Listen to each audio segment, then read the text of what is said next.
Don't park your spirit. Find the path beyond harmony. We are so powerful as beings. Nothing can tell you your path except for you. Once you start on this path, you can't turn around. Don't park your spirit there. You did it. You chose it. That's what you wanted. Because every choice you make affects your life. If you believe it, things are going to work for you because they parked their spirit. Wherever you go, there you are.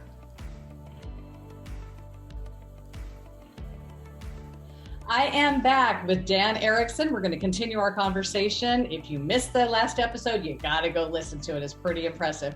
So I'm back with Dan Erickson, and you've got some questions you're going to answer. So I'm going to hand you the floor.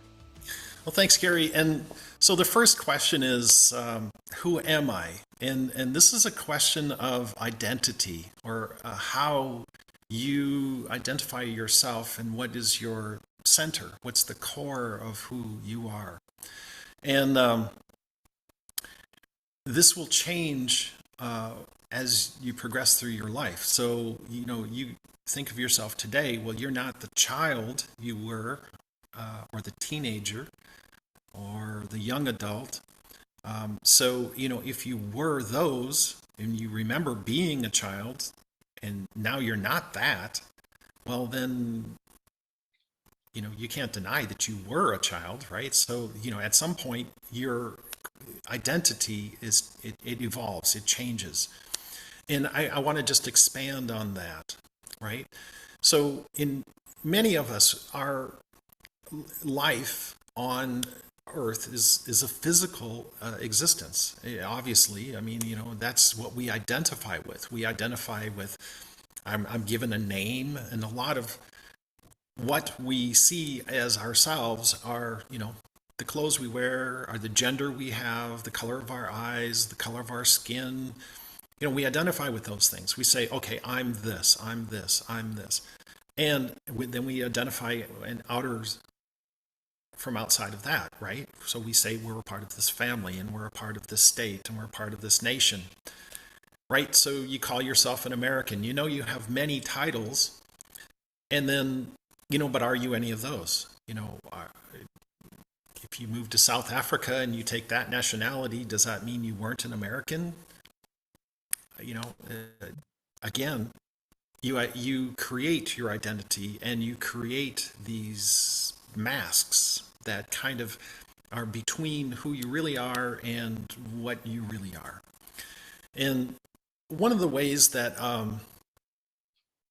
I approached this was it's a matter of attachment, right? So if you spend a lot of time, money, effort studying to become an engineer, for an example, right? You spent, half your life going to college, and there's a lot of money and a lot of effort, and then at the end, they say, okay, here you are, you're an engineer, and then you go to work as an engineer. Well, you got all this reinforcement saying you're an engineer. Well, what happens when you get laid off as an engineer? Or what happens if you get sick and you can't work as an engineer? Are you not an engineer? What if you take on a different profession? You decide, okay, I'm going to be a librarian now. Well, does that mean you weren't an engineer, but now you're a librarian? Well, you didn't even study to be a librarian, but you had the credentials because you were an engineer. So basically anything that you can describe yourself as having, right? So if I have a car, well, you're not your car. I have a house. Okay, well, that's nice. Those are really good things, right? But those are products of the effort and attachment that you put in there. And attachment can in the form of money and effort and time that you contributed, and they are expressions of who you are, but they're not who and what you are. So earlier, when I was describing the observer, I talked about this other perspective of when you form a memory, it appears to be outside of yourself. And from a spiritual perspective, you have to, at the very beginning, understand that you have this observer, this spiritual aspect of yourself. Some people call it a soul, and I know that there's lots of debate about the difference between a spirit and a soul, and I don't want to even get there. I just want to say, look, I'm talking about this spiritual aspect. Right. So what is that? What is that perspective? What is that part of you? And what it is, it's been described as the person sitting in a movie theater watching a movie, and what they see on the screen is their life. And you start to identify with the character on the screen. You start to believe that the main character is you. And, as they are going through their emotions and they're going through their struggles, you start to feel that. And life, physicality, has been going on so long that you've forgotten that you're sitting in a movie theater and you're experiencing this life. And that somebody wrote this script. There was a writer, an author to that script. And that all of this is happening to you, that you're a victim of it, that you are simply a character in the movie, in the book, doing what the character does. You're doing what's expected of you, and you're doing, if you're a rebel, then you're playing the role of a rebel. If you're playing the hero, you're playing the smart guy, you're playing, pick your role. You actually picked your role. Somebody picked it for you. You found now you're here. And you might be starting to wake up to the fact that maybe the role that you're playing is not the one you want to have. So how do you snap out of that? How do you get out of this role and not shirk your responsibilities, not, give up, just walk away from that? It might be a choice. That might be who you are. That might be, the thing that happens. But,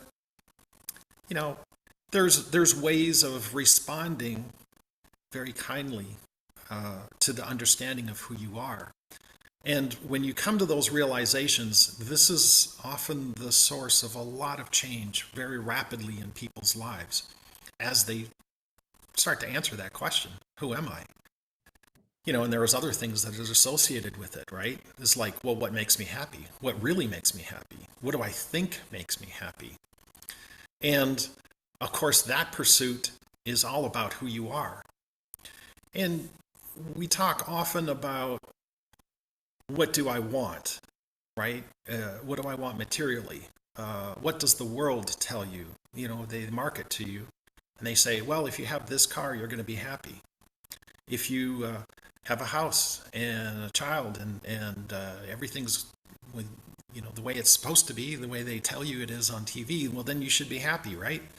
And then you get there and you're not happy. And you're like, well, I just need a newer model car, or I need to go out and I need to buy that dress, or I need a different pair of shoes, or I need. Right. Like, so what you're saying when this is happening is your identity of who you are is based on the material. Mm-hmm. That if you have those things, then you're materially satisfied. Or you're not, right? Well, what happens when you're not? Would you do those things and then you're not satisfied? What then? Mm-hmm. Well, the problem is that's exactly what happens. Always, you can get that house and like, we're happy. Wherever you go, there you are. Right, like you didn't escape it. You didn't escape yourself. So the thing is once you've satisfied whatever desire it is. And there is, in fact, a whole philosophy about desire as the source of all suffering.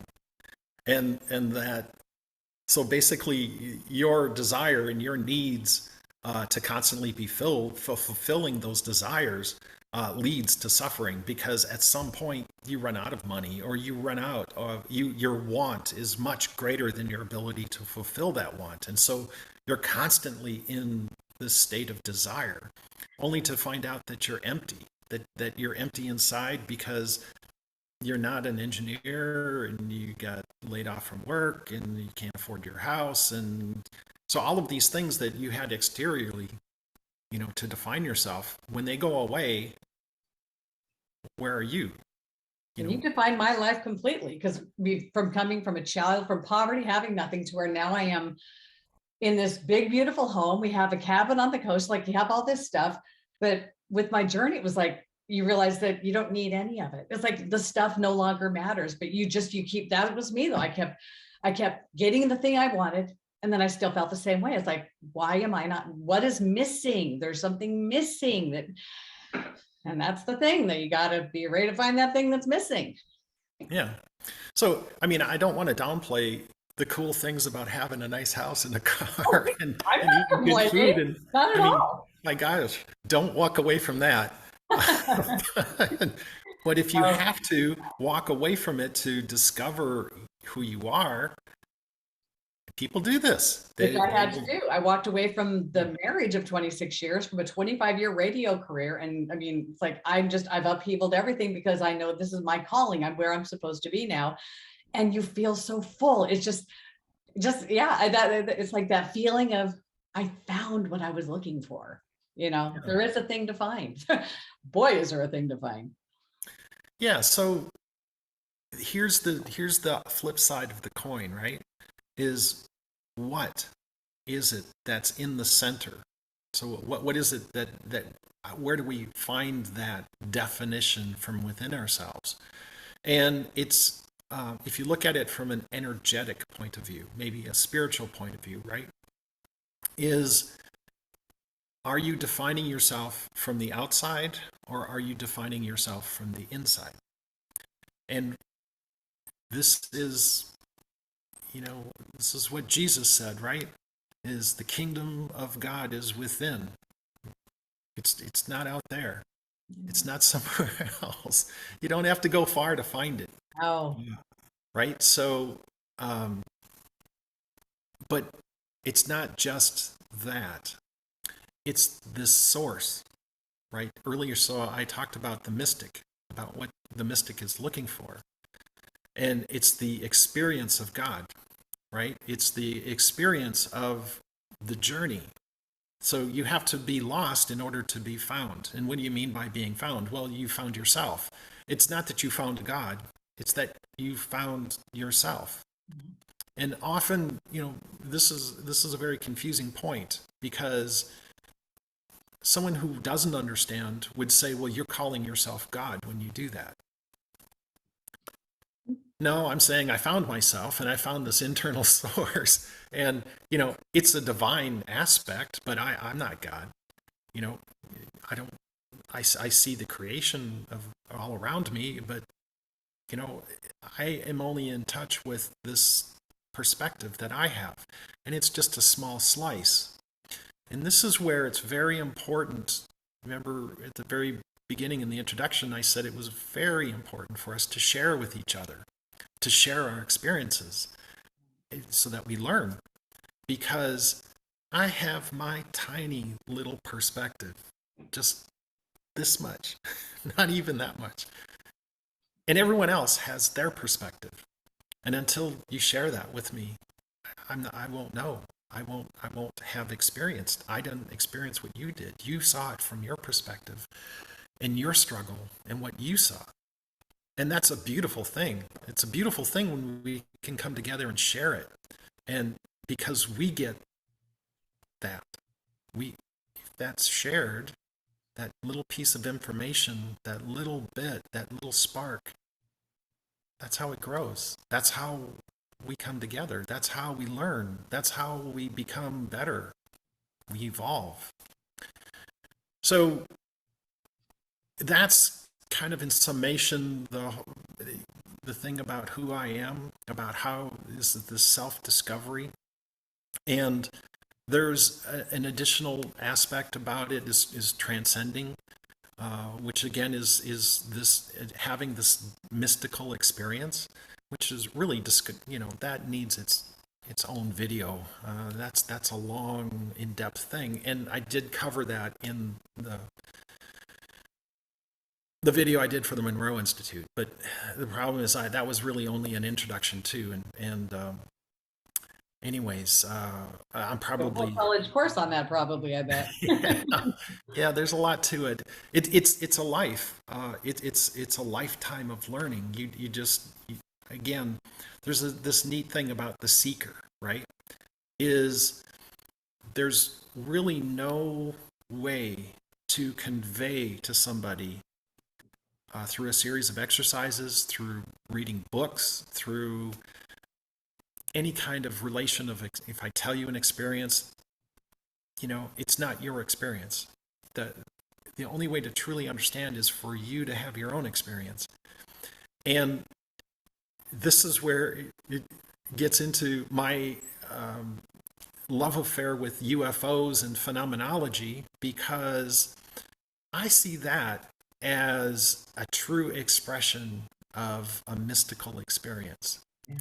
And what's really cool is to be there with a scientist who for the last 30 plus years has spent his entire career trying to see a UFO, trying to have a mystical experience. And then it happens. And their reaction to that. And of course, you have your myriad of actions, right? I didn't see it. I denied it. I saw it, but I don't believe it. We saw it, but we just don't understand it. Right. We saw it, and I understand it, but I don't believe it. Or, I saw it and I've come to accept it and I understand and it really happened, and okay, I see it, but maybe it's one of ours. There's always this out, yeah. right? Yeah. There's always this out. Yeah. It did really happen. That's how we write everything off throughout life. Because I know, looking back at I get opportunities now where it's forced to me to reflect on experiences of my past that were major things that happened that were just coincidental at the time. It just happened. And now looking back at the miracles that I was handed throughout my life, my entire life has been a mystical experience. But we just don't see it when we're in the middle of it.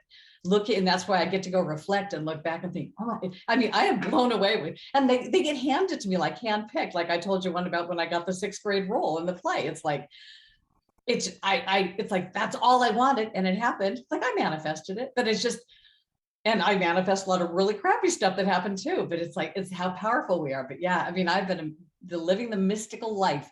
It's just, it is when you start looking at stuff and seeing the miracle in it, and you feel the joy that this miracle's handed to me. This is why it's like, I used to call it a vicious cycle, but that doesn't sound right. It's like, I have the miracle, which I have one almost every day. Something happens. And then I'm like full of gratitude. I'm oozing with like, oh my God, like, thank you. And it's just, I keep getting more of it, because when you're in gratitude, you get more. So it's like, now I call it a magical merry-go-round. It's no longer a vicious circle. It's like, I'm always in gratitude, then I always get more of the same. We get more of what we think about. So yeah, it's a beautiful way to be, but it's our entire life. But it's when we're aware of it, we start seeing it. It's like, this is cool. Yeah. And it all has to do. All our power. Yeah. Yeah. It all has to do with defining, who am I?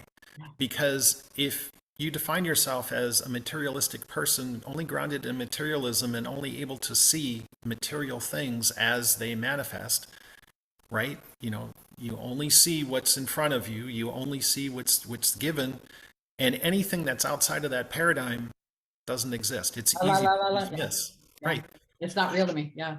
Well, but that's this like happens all the time. The man I married is just he's seen a lot of he has physically seen me have things happen. Like he saw me doing some automatic writing. It just, I was like, and I'm like, I was bawling, and he's looking, but then when I read it to him, and it was like something that did not come from me, you could see him looking like, wow, that just happened. But then it was like, it's like, no. And then this was crazy. Like a week or so ago, I literally had this thing happen to me, which I still don't understand, but it's okay. It was awesome. I literally woke up at about 4:30 in the morning with the temperature probably 105, if not higher. I had 106 as a child, and I remember how I was like dead. I was able to crawl down the hall to the top of the stairs, and I completely collapsed into this puddle of, and I'm like, and I know I was out of my body for the first time because I saw myself there as this just, I had not, I was like, I couldn't move. There was nothing to me. I was like, I knew I was dying, but I was so peaceful. I was so content. I was like, just in this utter bliss. Like I was excited, like I finally get to experience what everybody's talking about all the time. And then literally I got sick to my stomach and I had to throw up like quickly, but then fever broke.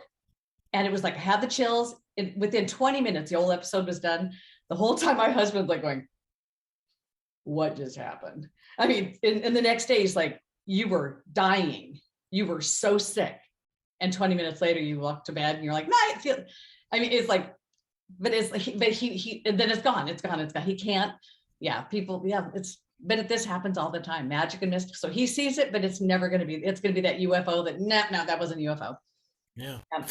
So, I like to tie things back to Bob Monroe, and so he appreciates what's real so cool is Bob's example was that through OBE, we understand we are not our physical body. Because if we were, how do you explain that? How do you explain being able to travel outside of your body and gain information from a non-local source, which means things you don't know, you couldn't know. You go out, you get information, and you come back, and then you can say these things that are true. This is also true with remote viewing. Remote viewing is a sort of kind of on the spectrum of OBE. People who remote view would probably say, no, it's not. And people who OBE would say, no, it's not. But I can tell you it is. And, if you're remotely looking at something and gaining that information, maybe you want to call it bilocation. Okay. Because your physical body doesn't move and you're conscious during the whole time. You go out, you get information, you come back.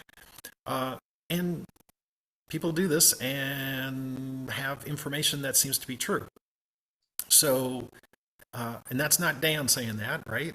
That's the CIA. That's the United States Army. That's many government institutions have used remote viewing successfully and not had a problem with using that information to make critical decisions that have influenced all of us. So, is it true? Is it not true? Well, does it matter? Exactly. Right. If it has an effect, and if learning to discover that you're not self-centered, the whole universe doesn't revolve around you, and it's not about you, that it's not about your physical body, and it's not about your material gains, is that a bad thing? Really? Yeah. To me, it sounds like growing up. I mean, it kind of sounds like maturing, like maybe, like you're actually growing into a human being, an adult that can take responsibility for their actions and learn that, there's something more to life than just what's in front of you. Just the whole remote viewing thing. It's like, because I did talk when I started talking to you and I was going to some of your remote viewing trainings, which was fascinating learning. And then I mentioned that to my husband, and I'm like, it was used in the military. I mean, he knows all this. And it was used, and he works for the government. He can't comprehend this. It's like, it happens. People do it. They get this information, but how they get it can't be the way it can't be the way you're saying it. It's just, they just can't go to how it really happens.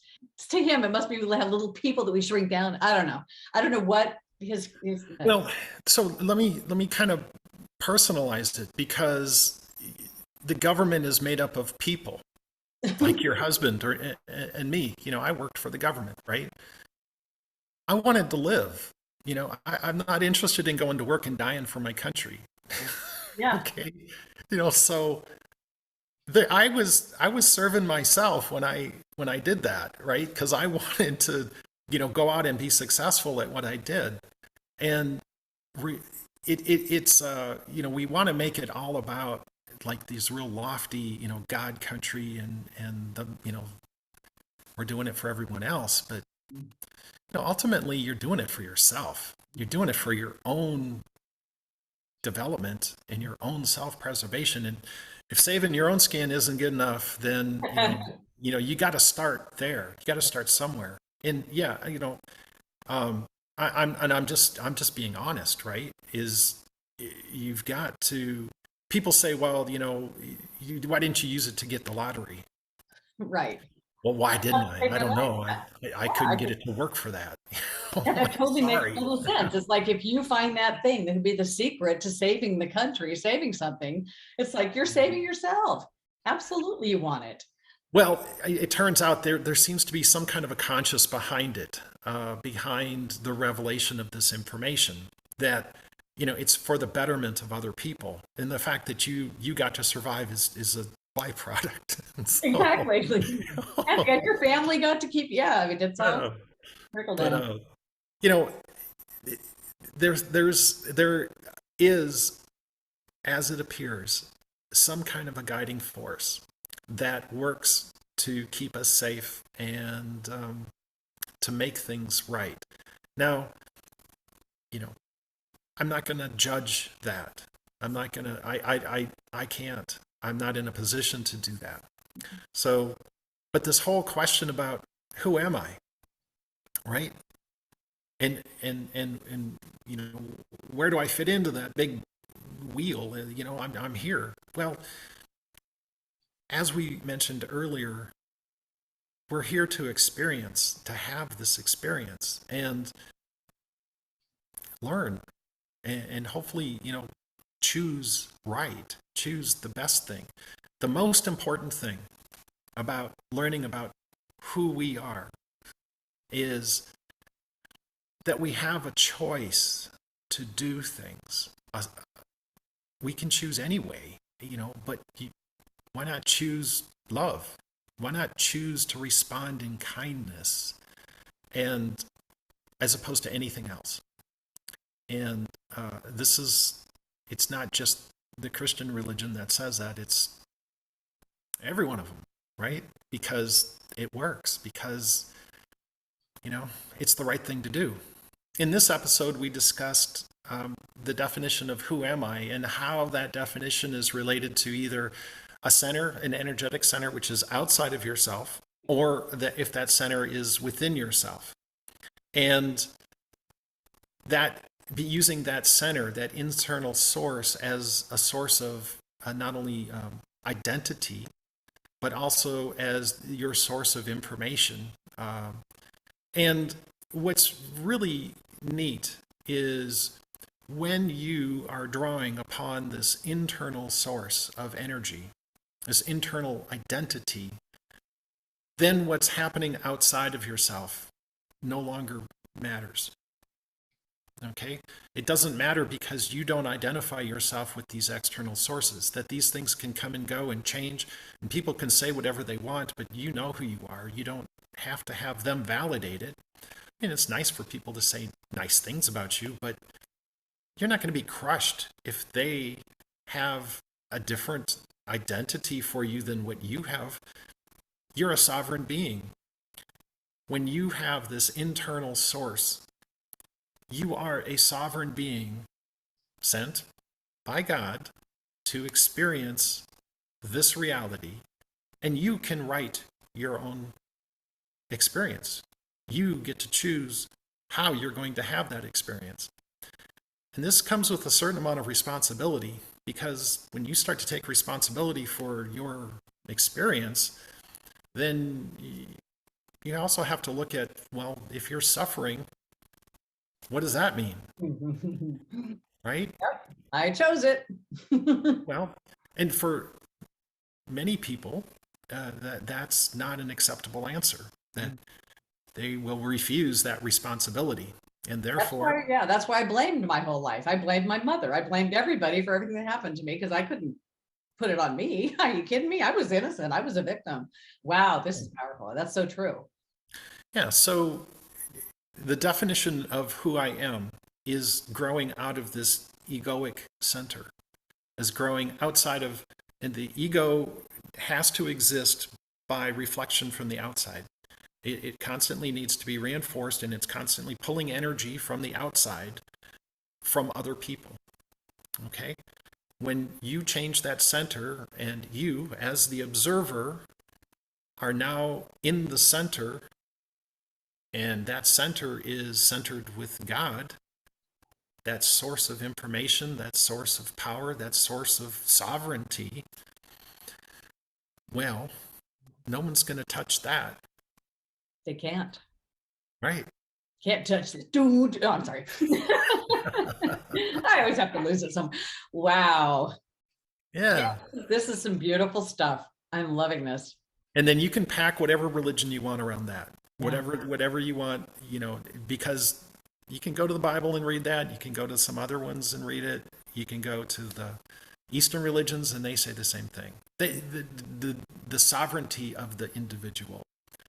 And kind of the bow on top and the ultimate thing here is taking responsibility, right?